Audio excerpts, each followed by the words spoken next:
तो आज हम ओरल रिहाइड्रेशन साल्ट के बारे में कुछ जानकारी लेंगे। छोटा सा टॉपिक है लेकिन इसमें से बहुत सारे क्वेश्चन बनते हैं जो एग्जाम्स के लिए इम्पोर्टेंट है।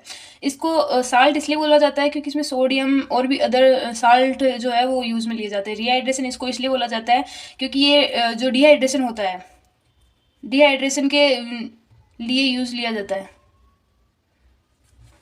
के लिए यूज़ किया जाता है। इसमें बहुत सारे क्वेश्चन ऐसे आते हैं कि ओआरएस में कौन कौन से साल्ट पाए जाते हैं और उन साल्ट का वॉल्यूम क्या होता है। मतलब इसकी हम अगर डेफिनेशन देखें तो इट इज़ ए साल्ट, क्योंकि ये सॉल्यूशन बनने से पहले साल्ट के रूप में होता है, जब तक इसको वाटर में डिजोल्व नहीं करते उससे पहले साल्ट होता है। तो it is a salt which is use to treat dehydration. जैसा कि मैंने आपको बताया, इसको ओरल रिहाइड्रेशन इसीलिए बोलते हैं क्योंकि ये डिहाइड्रेशन को ट्रीट करने के लिए काम आता है बाई ओरली, ओरल रूट। मतलब आईवी नहीं दिया था, सिर्फ ओरली दिया जाता है, इसलिए इसको ओआरएस ओरल रिहाइड्रेशन साल्ट कहा जाता है। इसकी जो प्रिपरेशन जो करी जाती है वो 1 लीटर वाटर में करी जाती है। लीटर वाटर में इसकी प्रिपरेशन की जाती है अकॉर्डिंग टू WHO।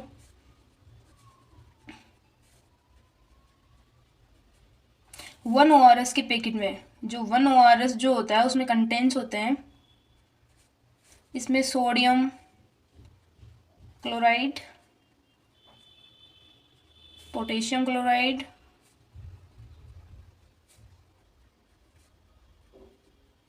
इसके अलावा सोडियम सिट्रेट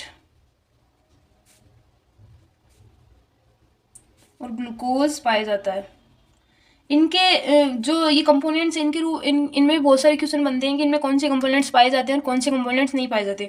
तो जो ओआरएस का पैकेट होता है उसमें से 4 कंपोनेंट्स पाए जाते हैं, जो कि सोडियम क्लोराइड, पोटेशियम क्लोराइड और सोडियम सिट्रेट ग्लूकोज होता है। इनकी क्वांटिटी पे भी क्वेश्चन बनते हैं कि ये कितनी कितनी क्वांटिटी में पाए जाते हैं। तो सोडियम क्लोराइड जो होता है 2.6 ग्राम, ये सारी वॉल्यूम जो ग्राम में आती है, तो सोडियम जो क्लोराइड है 2.6 ग्राम होता है इसमें, और जो पोटेशियम क्लोराइड है 1.5 ग्राम होता है इसमें, और सोडियम सिट्रेट की मात्रा 2.9 ग्राम पाई जाती है इसमें, और ग्लूकोज 13.5 ग्राम पाया जाता है। इनका जब हम टोटल देखते हैं, इनका टोटल आता है 20.5 ग्राम।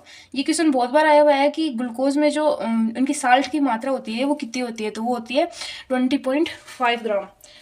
जब इसका सॉल्यूशन बनाया जाता है, या फिर मतलब जो ओआरएस के पैकेट को जब 1 लीटर पानी में जब घोला जाता है तो जो साल्ट है वो इलेक्ट्रोलाइट्स बन जाते हैं, इलेक्ट्रोलाइट्स के रूप में वो काम आते हैं। तो जो इलेक्ट्रोलाइट्स बनते हैं उनका नाम हो जाता है उस बाद में सोडियम बन जाता है, एक क्लोराइड बन जाता है, एक पोटेशियम बन जाता है, एक सिट्रेट बन जाता है और एक ग्लूकोज बन जाता है। अब इनकी मात्रा जो घुलने के बाद मिली ओस्मोल में मापी जाती है। तो जो सोडियम और ग्लूकोज का रेशियो भी बहुत बार पूछा जाता है, तो इनकी पहले मात्रा देख लेते हैं अपन। तो ये 75 मिली ओस्मोल पर लीटर, इसकी क्वांटिटी 75 मिली ओस्मोल पर लीटर होती है। और जो क्लोराइड की होती है वो 65 मिली ओस्मोल पर लीटर होती है। और पोटेशियम की जो मात्रा होती है 20 मिली ओस्मोल पर लीटर होती है। और जो सिट्रेट की जो होती है वो 10 मिली ओस्मोल पर लीटर होती है। ग्लूकोज की जो इसमें मात्रा पाई जाती है वो 75 मिली ओस्मोल पर लीटर होती है। इसमें जो सोडियम होता है और ग्लूकोज का रेशियो पूछा जाता है। तो अगर आपको इनका बेसिक वो पता होगा तो आपको पता होगा कि ये भी 75 मिली इक्विवेलेंट 75 मिली ओस्मोल होता है, और ये भी 75 मिली ओस्मोल। तो इनका रेशियो जो होता है 1:1 हो जाता है। ये बहुत बार क्वेश्चन पूछा गया है एग्जाम में, तो आप इसका ध्यान रखें। अब इनकी क्वांटिटीज देखते हैं। इनका टोटल जो होता है वो होता है 245 मिली ओस्मोल पर लीटर। जो हमारे जो बॉडी की ओस्मोलिटी होती है वो 300 के लगभग होती है, और इसका जो होता है, इसका जो क्वांटिटी या फिर इसकी जो मात्रा होती है वो होती है 245 मिली ओस्मोल पर लीटर। यानी कि ये जो सॉल्यूशन होता है वो हाइपरोस्मोलर होता है। इसकी जो नेचर होता है वो हाइपोस्मोलर होता है। इसमें और भी बहुत सारे क्वेश्चन बनते हैं, जैसे कि इस जो सॉल्यूशन जब इस ओआरएस को हम यूज़ कितनी कितनी देर तक ले सकते हैं, इसमें भी बहुत सारे क्वेश्चन बनते हैं। तो इसमें ये दिया हुआ है कि द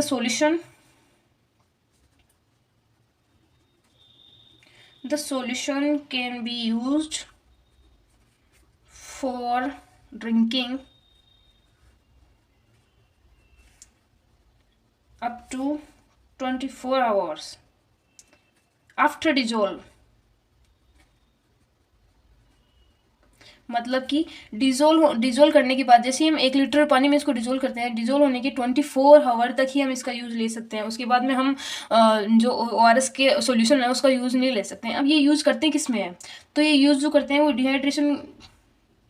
डिहाइड्रेशन में करते हैं। और डिहाइड्रेशन बच्चों में जो होता है वो डायरिया में होता है, वोमिटिंग या डायरिया वगैरह होता है, उसमें डिहाइड्रेशन में उनको यूज़ करते हैं। डिहाइड्रेशन में भी 3 होती है, जो एक माइल्ड होती है, एक मॉडरेट होती है, एक सीवियर होती है।